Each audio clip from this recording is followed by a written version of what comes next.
half-year 2025 results from Zenith Bank, UBA, GTCO, and Stanbic IBTC paint contrasting pictures of profitability, asset quality, and shareholder returns, shaped by high yields, tighter policy, and shifting forex dynamics. Zenith Bank remains the largest player with strong earnings power, but rising impairment charges and weaker non-interest income dented profitability. UBA surprised with a sharp drop in impairment costs, modest growth in profit, and a restrained interim dividend payout. GTCO, however, reported a 50% decline in profit after tax, dragged down by weaker non-interest income and higher operating expenses, despite robust growth in interest income.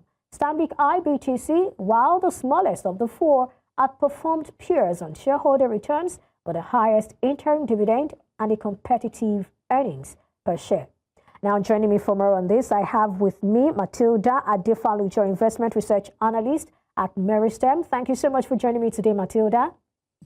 Thank you very much for having me, Professor. Good morning. Good morning to you too. And I also have with me Nabila Mohammed, banking sector analyst, Chapel Hill, Denham. Thank you so much, Nabila, for joining me today.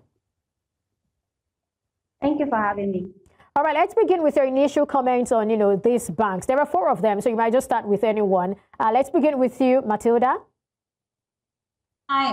So for the banks generally, as we have even anticipated and thought and expected, what my initial comment and thoughts is we are seeing normalization, because coming into 2023, 2024, we had high interest environment, and then there was the exchange rate revaluation gains. So what we are seeing now is more of a normalization of earnings.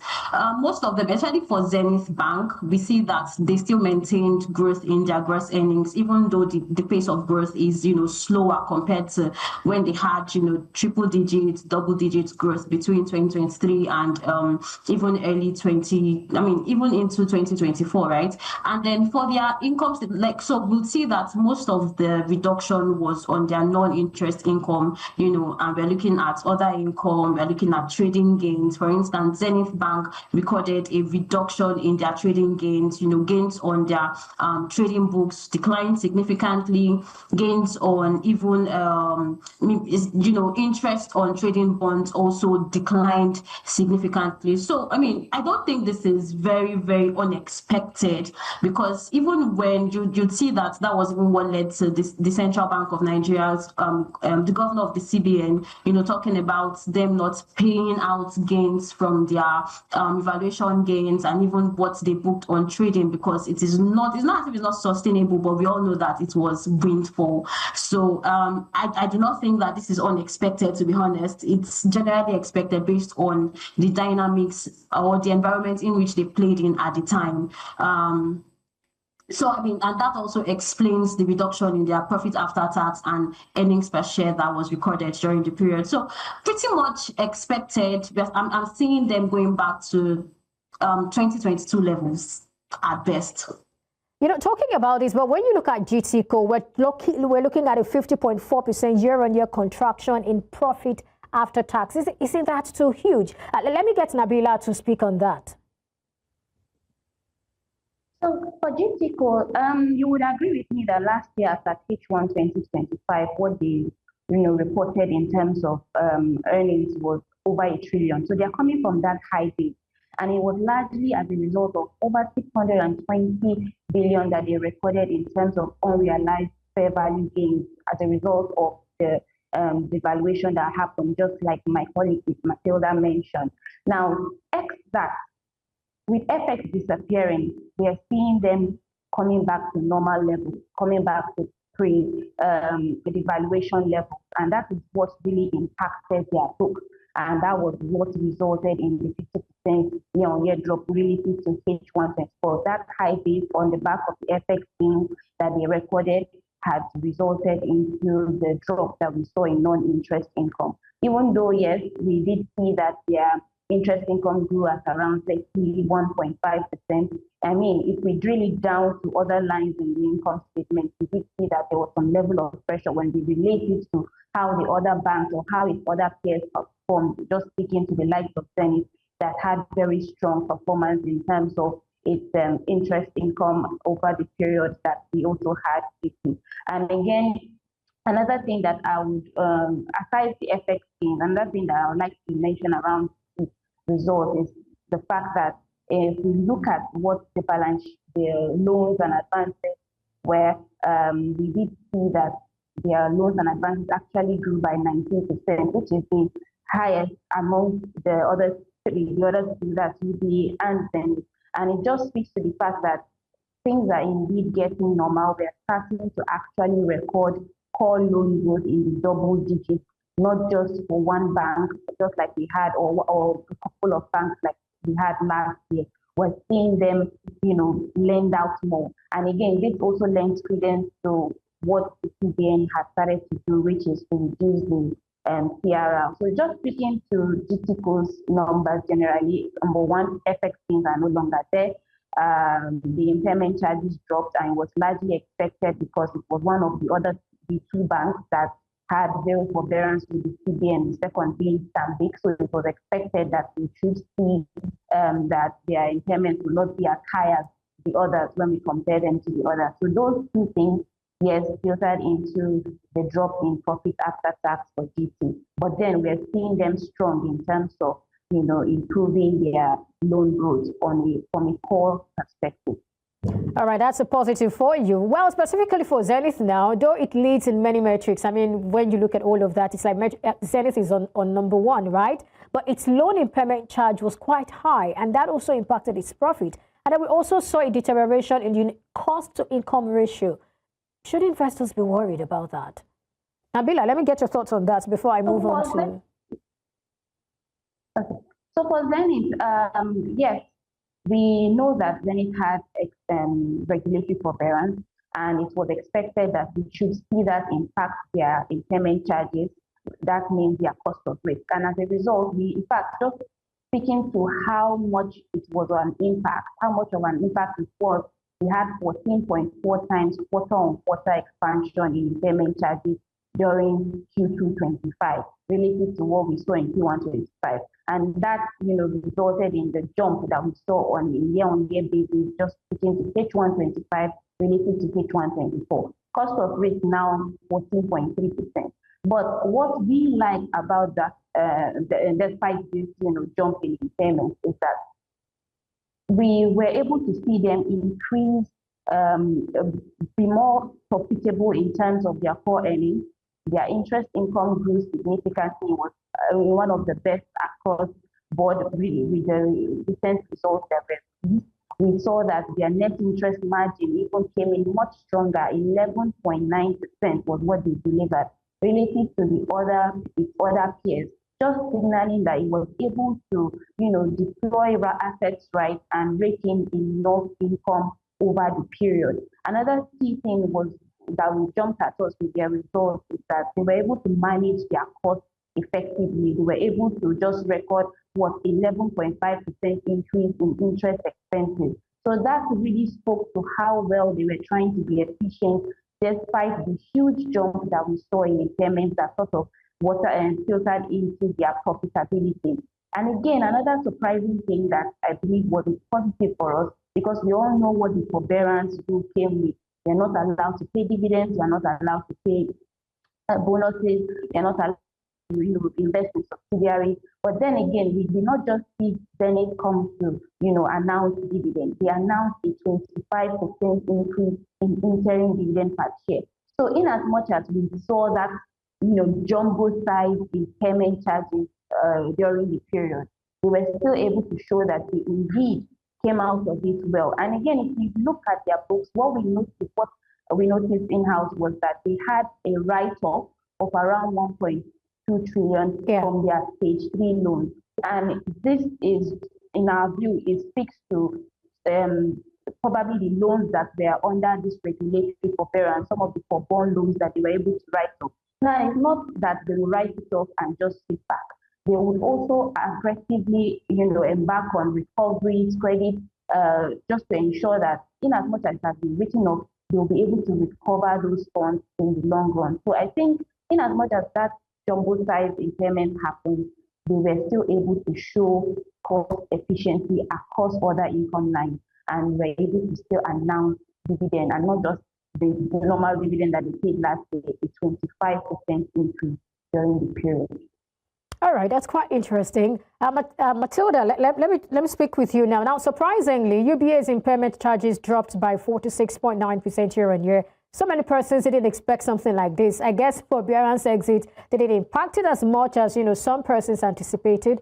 And then additionally, the bank declared an interim dividend per share rather of 25 kobo. I mean, what are your thoughts? And maybe some other things you would like to highlight about this bank's result. 25 kobo and then all of that. Yeah, I think that for UBA, the reason we did not see them being impacted as much by the forbearance is most banks had a deadline of half year 2025 to clear their forbearance, loans and ensure that all that was cleared. Because as I'd like to say, what we are seeing now is a back to banking basics, like the CBN is trying to clear house. So back to UBA, what we see is now a reduction in their impairments, because I would like to allude this to the fact that they had mostly cleared their forbearance loans, and that's why we did not see that much impact on them. And this even led to a reduction in their cost of risk. Their cost of risk reduced by about 100 basis points.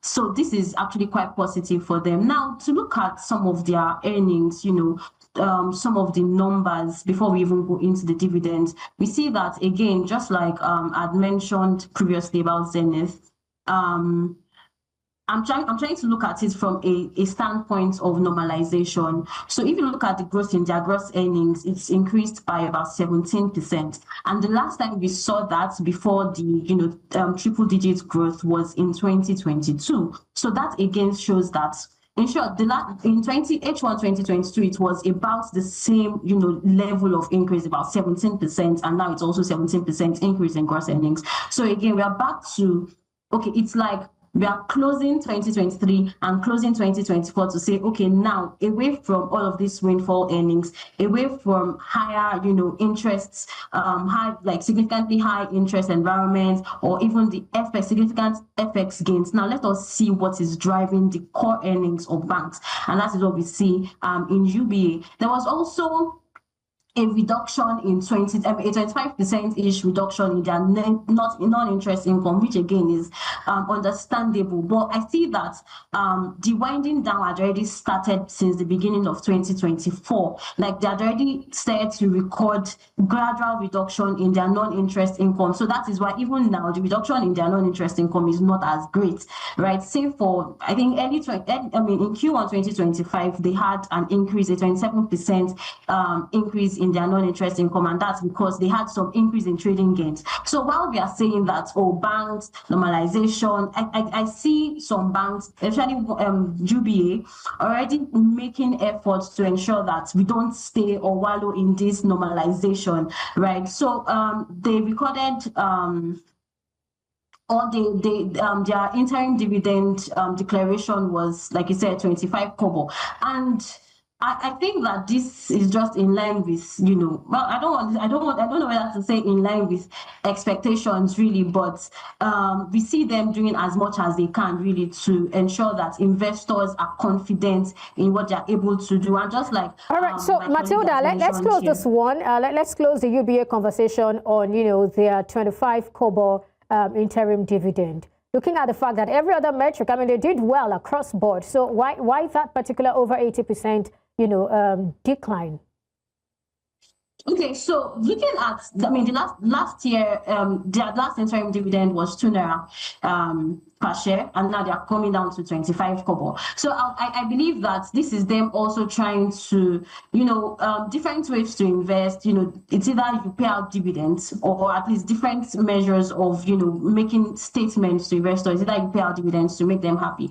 But then when you're in an environment where what you have cannot even necessarily sustain, or at least your earnings, you have to protect your earnings. And you know that most banks, banks generally, are are financial intermediaries, and they're into the business of financial intermediation, ensuring that their deposits, their depositors are safeguarded. So I believe that this is likely because they are trying to ensure that their capital base is as safe as much as possible. Right. So that's why we are seeing this much reduction. But I believe that with continued sustenance of their core metrics, because UBA is quite fundamentally sound. So with sustained management of their interest income and even their non-interest income, I believe that we should see a rebound out of this decline that we've seen in this period. All right, Mtilda, and we'll go on a very short commercial break. When we come back, I'll be coming to you, Nabila, and I would like you to talk about Stanbic. But for now, we'll go on a very short commercial break. Stay with us.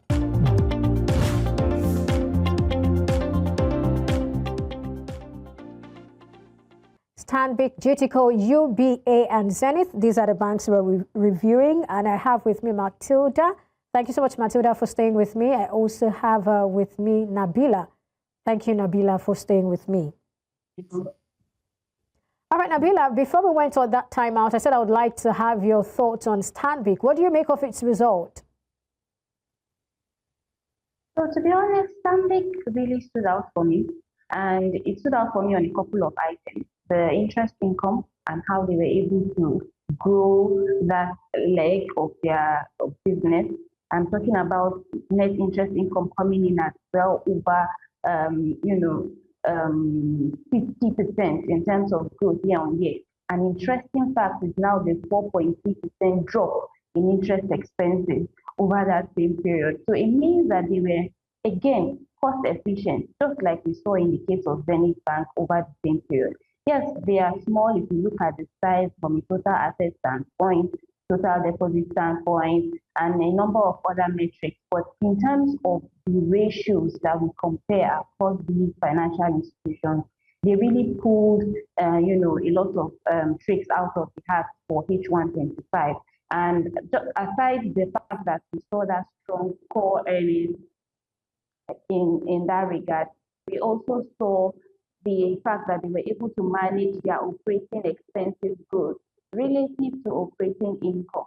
And that resulted in the strong profitability that we saw them report during the period. Because what we also noticed again is that similar to GT, we know that Stanbic is not having any forbearance or any forborne loans as the case may be, but they were able to see a drop in impairment charge over the period. That again trickled into the profit of the bank during H125. And again, like similar to Zenith, they had a 25 increase in interim dividend relative to what they announced last year. So all these were positives that we saw with their results, and in-house we still have a buy rating on that stock, and it's largely as a result of how they have been able to over the period exercise or show us a better cost efficiency strategy being playing out, and also the fact that they recorded some write-backs and recoveries in reflecting thorough credit management during the period. So all these indeed bode well, and that was what resulted in the strong performance that we saw Stanbic post for H125. And of course, we saw the competitive EPS and dividend payout, which of course is very good for investors. Now, let me come back to you, Mtilda. If there is anything she said that you do not agree with, you can as well mention it. But of course, I want you to look at the banks comparatively and talk to us about the ones that stood up for you in terms of whether profitability, resilience, and shareholders' return, and how you think investors should reward them. I think Nabila answered the Stanbic part by saying she feels the rating is a buy. But let's have yours comparatively, the 4 banks we're looking at now. Mtilda. Yeah, comparatively, in terms of dividend payments, I think that despite the fact that by size, Stanbic was still able to, pay out the highest dividend.